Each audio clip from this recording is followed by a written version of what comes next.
it's Rachel, and I am here in a bunny suit at MIT.nano with Professor Vladimir Bulović, who is going to show us around.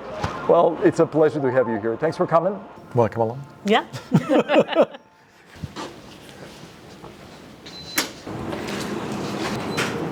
Thank you.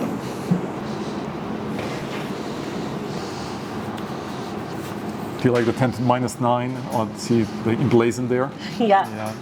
10 to the minus 9 is the way you would describe 1/billionth of something. 1/billionth of a meter is a nanometer. Nano is everything. Yeah. So, please.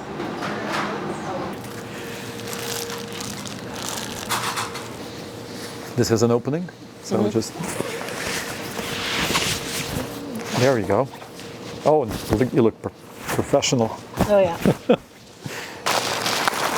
It should smell nice and fresh. Oh yeah. This is where sitting down or standing up, either way works.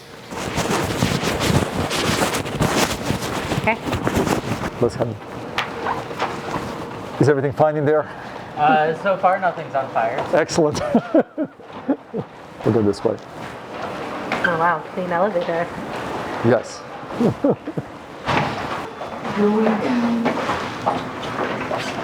It's a quick ride.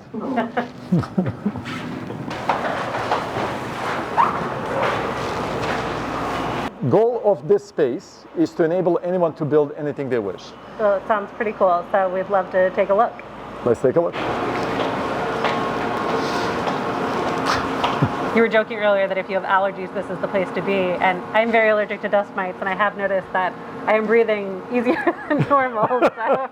Well, I'm glad you say that, because you're then a true proof of our numerical counting, because we do control for the dust particle count continually.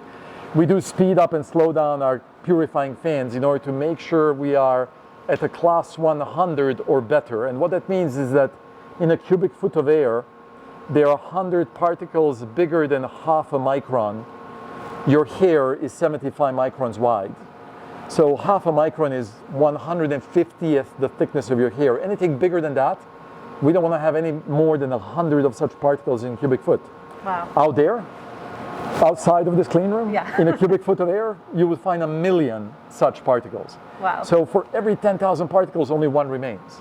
And the way we do it is actually very simple. All you need to do is take all the air of this room and replace it every 15 seconds. Oh. That's easy. it. Yeah. Roughly speaking, about 250 exchanges of air per hour. Tell me what it is that you guys do here that requires this level of cleanliness. If you look at a dust particle, it's typically microns in size. 1 micron is 1,000 nanometers.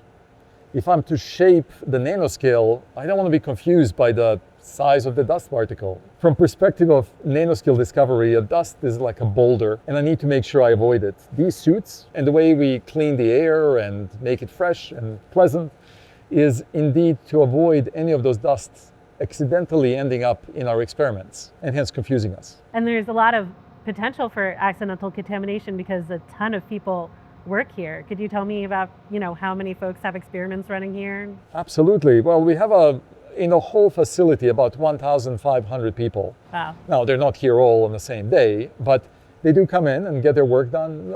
Maybe a fifth of all of MIT's research depends on this facility touching a research element, from microelectronics to nanotechnology for medicine, to different ways of rethinking what would be next quantum computation look like. Any of these are really important elements of what we need to discover, but we need all of them to be explored at nanoscale to get that ultimate performance. What is so important and exciting about doing research at the nanoscale? Nanoscale is something you experience every day, but you don't often think of it that way. When you wake up in the morning and you make a cup of coffee and you smell it, I can ask you, why do you smell it? Well, something left the cup of coffee and reached your nose. Well, what did it leave the cup of coffee? It's a molecule. A molecule that's 1 nanometer in size carries the scent. The smaller it is, the more volatile it's going to be, and hence that is what's going to carry the scent. And if I'm smelling it, that means my nose is filled with nanoscale receptors. I'm designed to experience nanoscale. Yeah. In the same way, when my eye gets excited by light, how big is the molecule behind my eye that collects that light? And the answer is 1 nanometer. If I go ahead and ask you what makes myself be able to feel when I touch my skin, well, it's opening and closing of the ion channels in my cell that make the pH of my cell slightly different. How big are those ion channels? Just a few nanometers in size. How wide is my DNA? 2 nanometers. When you take medicine, ibuprofen, how big is a molecule of ibuprofen? About 1 nanometer.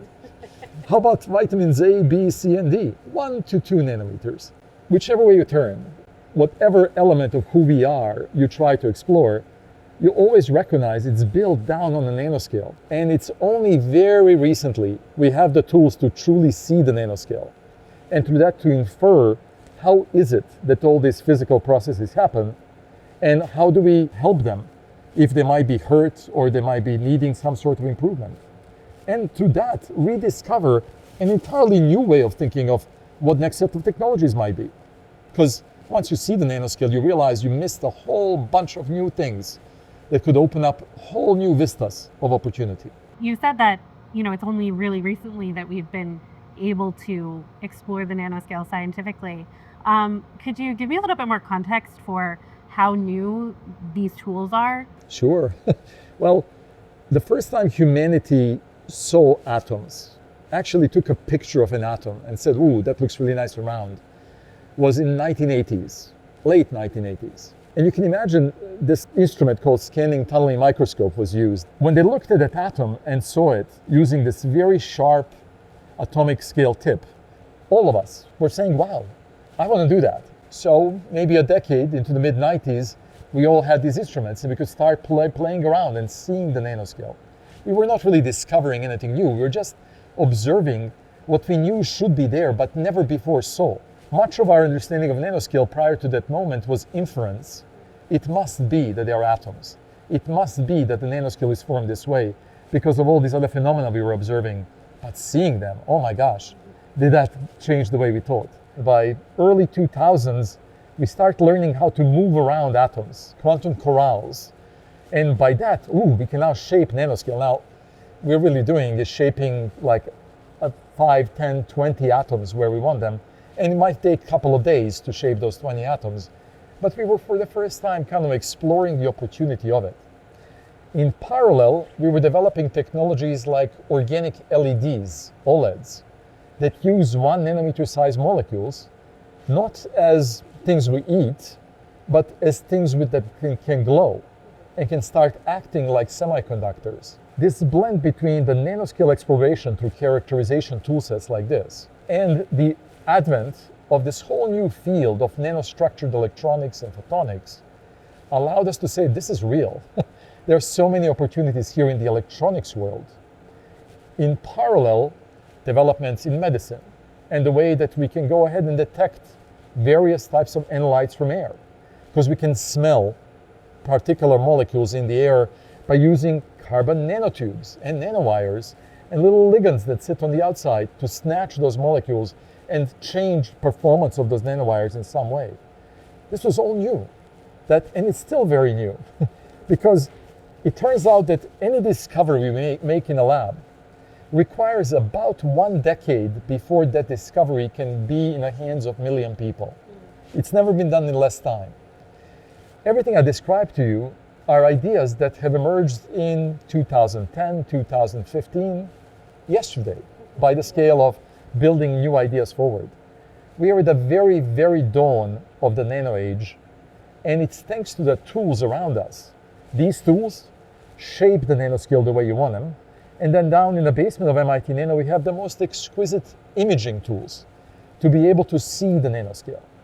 And then on top of all of that, we have facilities that allow us to package the vision, the shape, into a technology that can then be given to others to hold in their hands and launch companies, or indeed enable society to truly benefit from these instantiations of nanoscale and then translations into real physical objects. To give our listeners and viewers some sense of what actually goes on here, could you tell us about a few of the tools that help us study the nanoscale world? there are some remarkable microscopes that allow us to see down to the atomic scale and below atoms. So aberration-corrected transmission electron microscope would be one of them. It sounds really cool, kind of a lot of words put together. Or cryogenic transmission electron microscopes. TEMs themselves are remarkable tools. They use electrons rather than photons to see the world around you. Whenever you take a picture, what you really are seeing is photons bouncing off an object coming to your camera, and your camera recording those photons that bounced off the object. And the smallest thing you can see with a photon depends on the wavelength of the photon. Blue light is like 400 nanometers, so maybe half of that is the smallest you can see with blue light. I need objects that have smaller wavelengths. Electrons have wavelengths just like photons. We don't think of it often that way, but we're okay talking about photons as being particles or waves. Yes. Electrons are also particles or waves. It's just their wavelengths are extremely small, angstroms in size, fractions of a nanometer. So let me use electrons as the things I'm going to shine onto my object, bounce them off, and collect them with an electron camera. That is what transmission electron microscopes do. They have an electron gun that shoots the electrons in collimated beam. It goes through the sample and collects whatever electrons can pass through with a camera. And you can hence see shadows of atoms. Electrons that did not arrive to the camera are the ones that got bounced away. But the ones that did are the ones that tell you what's the outskirts around the atoms. Incredibly powerful technique. And if you can keep those electrons very, very straight and keep your sample very, very still and correct numerically for some of the errors, you can get resolution that goes way below atomic scale. The smallest features we've seen easily, roughly, is so-called 60 picometers. And then we can get down to even to the scale of 30 picometers if needed. Wow. Or if you have a biological object that is squishy and wiggles around, you can't really think of seeing that at nanoscale. You can. It turns out that you can take that protein or cell element that you're trying to measure, cool it down so it stops wiggling, vitrify it. Vitrification is a process of cooling that's so fast that water never has a chance to solidify, and as a result doesn't burst the walls of whatever you're looking at. It stays amorphous. Once you have this frozen object, cryogenic frozen object, you put it inside a cryogenic transmission electron microscope. As a matter of fact, let's make 10,000 copies of this object, spread them, and then go ahead and shine the electrons onto them. Not very many electrons because they'll destroy the biology, but just a little bit. And you get a faint shadow image of those objects 10,000 times. Every object sits slightly differently in a different pose on that surface on which you're imaging. So now you have a 10,000 faint shadows. Wow. Spend a day numerically simulating what object could give you that particular shadows, and you can reconstruct a three-dimensional shape of a protein down to the scale of nanometers. Wow. And from that, learn how ibuprofen, maybe one day, how does it truly attach itself to the protein to help it? We need to see the nanoscale to understand how we are put together, because just very simplistically, DNA in every one of your cells happens to be exactly the same. Yet some of your cells choose to be brain cells, skin cells, heart cells. What gives? Well, it turns out the DNA sequence is extremely important, but also it's the twist in the DNA. Which kink do I have on what part of my DNA will make certain parts of it active and certain parts of it inactive? Yeah. I need to see that. And the only way to see that is by using these nanoscale investigations. And if I have that understanding, maybe I can cure diseases I could not cure before. Yeah, very cool. And you also have fabrication tools here, right? What kinds of things are people building at the nanoscale? Absolutely. You're surrounded by them. So all of these tools have another magical capability. Most of them are in this bay, because we are walking down the bay, for patterning wafers. And then you can store some of your wafers as you start preparing for the next and the next opportunity. We are only 6 years old as a facility. We have built this space to allow us to work for the next 25 years inside it. Yeah. But today we can do anything we need with what we have at this point envisioned. If you like to cook, these are furnaces. They are particularly good at very high temperatures. Pizza sometimes loves being cooked at very high temperatures. This would be one of those very rapid pizza cookers. We don't usually put pizzas in, but they would be indeed at that level. These are where you might choose to oxidize or change the quality of your material by bringing it to an extremely high temperatures of hundreds and hundreds of Celsius, Wow. hundreds and hundreds of Fahrenheit. So we need a lot of chemistry to be done in order to be able to process things. And chemistry is not always done just inside our systems. When we do etching or deposition, we also sometimes need to use the hoods. So this would be an example of a chemical hood where the work is being prepared. Samples are being cleaned or photoresists are being processed. We have a lot of spinners. The spinners allow us to make extremely thin films. So we start with a liquid, we put it on the wafer, we start spinning the wafer, the centripetal force spreads the material, and now you're left with a sub-micron thick layer. Could be a photoresist, could be an active layer, or whatever else you want to do. So what we do here are ways to deposit thin films through slot die coating techniques. If I can make a solar cell as simply as printing a newspaper or painting a side of a house, that'd be extremely powerful. That's what this tool does. Wow. And it's enabling us to rethink a rapid fabrication of what could become solar active surfaces. Very cool. So the instruments around you allow you to shape nanoscale the way you wish. These are lithography tool sets. Notice the light is a little bit yellower here and it gets even yellower over there. And that's because all the light that we use to do lithography is typically in the blue end of the spectrum or the UV end of the spectrum. To avoid extraneous blue light messing us up, we take a white light bulb, we remove the blue color from it, and you're left with the amber light that you see around us. Oh. Hence, the only place you're going to see blue light or UV light is inside these tools. And the tools themselves will directly write onto your material. Now, how do they write? They have different ways. Basically, they either chisel away your particular object by shining extremely bright light of particular infrared color, or they shine blue light onto what's known as a photoresist that changes the chemical stability of a particular molecule that was exposed. And the exposed molecules can be, for example, washed away, leaving the unexposed ones on the wafer. Anywhere that has shown light now becomes a trench, and that trench exposes my sample, and that sample now, in the shape of a trench, can be patterned or shaped or such.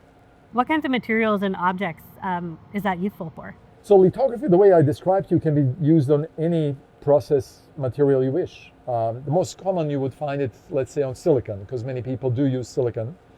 But so do a variety of compound semiconductors, indium phosphide, gallium arsenide, some of those usual ones. And so would be on two-dimensional materials that now allow us to rethink electronics. Or let's go beyond. How about superconducting materials?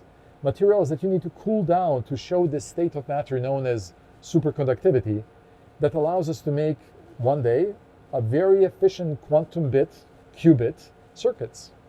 At this point, we have abilities to make small versions of those circuits, and we have perspectives on how to get to very larger ones. And when we do that, boy, will we have different kind of computation, more powerful, more potent for some problems that today are simply not solvable based on the energy or the slowness of the present digital electronics.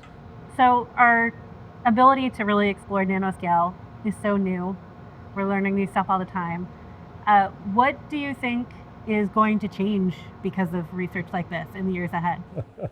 Well, you already are experiencing it continuously. We typically take our phone in our hand and then a few years later we replace it, expecting the next phone will be better. We don't really give a parade and a tremendous amount of ovation to the engineers who figured out how to squeeze in yet another set of pixels on your camera and make your color of your screen that much more visually appealing while having in it 17 different bands that they can communicate in different ways with Bluetooth or 5G, 6G and beyond. Each of those advancements that we hold in our hand every day is enabled because of yet another level of understanding of nanoscale that gave us the ability to make that technology that much more powerful. The things that are coming up, many. Molecular clocks that are almost as good as atomic clocks, losing only a second over a century, and yet compact enough and low energy enough to be present on any electronic device. That would allow us to synchronize technologies like never before, which would allow us to make communications even faster. Yeah. The way we think about solar technologies today is to ask, can I buy a large 1 by 2 meter panel filled with silicon wafers that weighs about 25 kilos, 50 pounds? That is yesterday's technology. I think of it very much as vacuum tubes of the solar era. What is the brand new transistor age of the solar era is going to be solar cells as thin as our fabric, wearable, light to deploy, very large in area because they are so light, consequently changing the paradigm of both manufacturing, rapid deployment, and hence decarbonization of the planet as we know it. There are opportunities just like that, and many more that one can name. At this point, the future is built through the nanoscale. We are just at the beginning of the age of nano. Super exciting. Well, thank you so much for chatting with us about nano and for showing us around. This place is really cool. Thank you. Thank you for stopping by. I look forward to seeing you again. Yes.